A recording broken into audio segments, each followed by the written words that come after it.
சில நேரம் நமக்கே தெரியாம மனசுல ஏதோ ஒரு பயம் இருக்கும். எந்த பக்கம் திரும்பினாலும் நமக்கு ஒரு பிரச்சனை மாதிரியே தெரியும். மனசுல ஒரு தெளிவில்லை, சோர்வு, இந்த மாதிரி பல நேரங்கள்ல எல்லாரும் மாட்டிக்கிட்டு அவஸ்தைப்படுவோம்.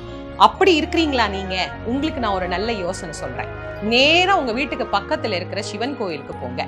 அங்க துர்க்கையினுடைய சந்நிதி கண்டிப்பா இருக்கும். அந்த துர்க்கையினுடைய சந்நிதிக்கு போயிட்டு ஒரே ஒரு நெய் தீபம் ஏத்துங்க. ஏத்திட்டு அந்த துர்க்கைய மனசார வேண்டிக்கோங்க.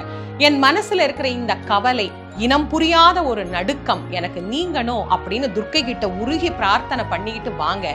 கோயிலை விட்டு வெளியே வரும்போதே உங்க மனசுக்குள்ள ஒரு மிகப்பெரிய பலம் வந்த மாதிரி கண்டிப்பா நீங்க உணர்வீங்க.